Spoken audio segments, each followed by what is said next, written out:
Welcome back, everyone. Let's get right into today's explainer, where we're going to examine the critical balance between technological efficiency and rigorous human methodology in qualitative research.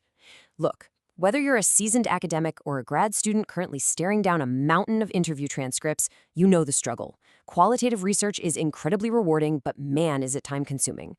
And today, we're looking at a fundamental shift in our field. Generative AI is here, and it's promising to do all our heavy lifting. But we have to ask ourselves, at what cost? So we're going to look closely at the data today to figure out exactly how we can use these tools without losing the human soul of our research. Here's our syllabus for today's session. We'll start with the AI qualitative revolution, then move into manual analysis and deep meaning, beware the algorithmic blind spots, look at the missing human nuance, and finally, wrap up with mastering the hybrid approach. All right, Section 1, the AI qualitative revolution, speeding up the tedious tasks. Think about the traditional phases of thematic analysis. Breaking it down shows us exactly where AI can be injected for maximum efficiency. Historically, Step 1, familiarization, meant hours, literally hours, of manual transcription. Well, now, natural language processing algorithms can transcribe that audio instantly. For Step 2, AI models can autonomously detect keywords and propose initial codes at lightning speed. But pay close attention to Step 3, theme development. This is where defining actual meaning happens. And as you'll see, this is exactly where the machine must take a backseat. Now, we can actually see the raw capability of these new tools in the numbers. Look at this recent study comparing AI models against a human reference standard. Advanced AI models like ChatGPT, Open1-Pro hit a 0.79 consistency score. Claude and Llama came in right behind at 0.78, so they are highly accurate in their text processing. But check out that bottom row. Traditional manual evaluation, after a second pass, achieved a 0.82. The AI is incredibly fast and honestly surprisingly consistent, but high accuracy in sorting data does not always equal a deep understanding of the human experience. Moving on to Section 2, manual analysis and deep meaning, the tale of two researchers. There is this fascinating collaborative autoethnography by researchers Alpha Tal and Singh that directly contrasts an AI-assisted researcher with a manual one. They both analyze the exact same dataset, 19 interview transcripts from international graduates. Researcher A went the traditional route. They spent weeks reading, rereading, and color-coding by hand, really immersing themselves to capture these subtle cultural adjustments. Researcher B, on the other hand, uploaded the transcripts to ChatGPT 4.0 and had themes generated in a fraction of the time. The contrast between what they both walked away with is incredibly revealing. The crucial takeaway here is that traditional manual analysis allows you to become intimately familiar with the participants' lived experiences, totally free of any technological interference. As researcher A noted, there is no third person, no algorithm standing between them and the participant. That slow and, let's be honest, sometimes agonizing process of manual coding is actually exactly what builds empathy. It's what allows the true voice of the participant to drive the narrative. But let's look at the reflection from researcher B. Yes, the speed was amazing, but they quickly realized a pretty unsettling truth. What actually happens when an algorithm tries to understand human trauma or complex cultural adjustment? Well, it flattens it. The AI simply couldn't replicate the interpretive flexibility you need to read between the lines. Let's transition to Section 3. Beware the algorithmic blind spots, when algorithms miss the point.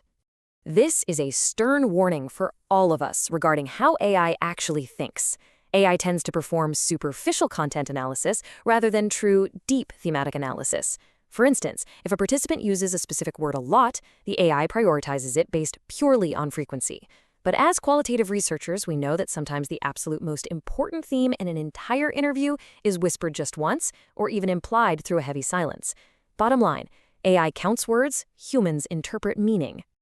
You've got to be vigilant against these specific algorithmic traps. First up, AI models inherit the biases of their training data. That can severely skew your results and reinforce existing power imbalances. Second, because AI looks for dominant patterns, the quiet, marginalized voices in your data can just be completely erased. Poof, gone. Third, AI is notoriously bad at understanding sarcasm, humor, and cultural idioms. And finally, there's the classic black box problem, the lack of transparency. If you don't know exactly how the AI arrived at a theme, you literally cannot defend it in a peer review. Which brings us to Section 4, the missing human nuance. What gets lost in the machine? Going back to our case study, the manual researcher found incredibly rich, layered narratives about how these international students adapted to foreign educational systems. They teased out these very distinct themes around the emotional toll of cultural adjustment versus the practical struggle for academic confidence. But the AI algorithm, it just generated broad, generalized categories. It clumped all of those intricate, painful, triumphant human experiences into a single bucket. It completely missed the profound cultural distinctions that the human researcher effortlessly identified through pure empathy. All right, my fellow researchers, Section 5, Mastering the Hybrid Approach. Consider this the professor's blueprint. I really want you to treat this framework as your cheat sheet for this semester. It was developed by researcher Prokopis Christou, and it meticulously outlines the precise criteria and guardrails for safely incorporating AI at each phase of your research.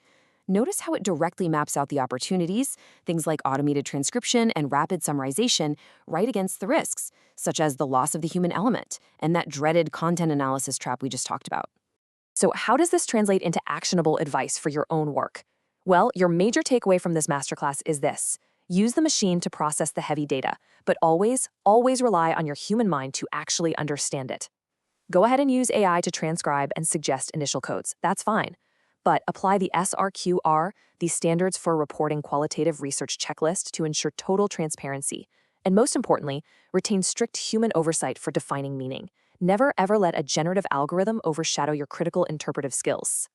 I'm going to leave you to ponder this final question as you navigate the rapidly evolving landscape of your own academic research. Will you use these tools to elevate your understanding of the human condition, or will you surrender your interpretative authority for the sake of convenience? The future of qualitative research is quite literally in your hands. Thank you for joining me for this explainer. Class dismissed.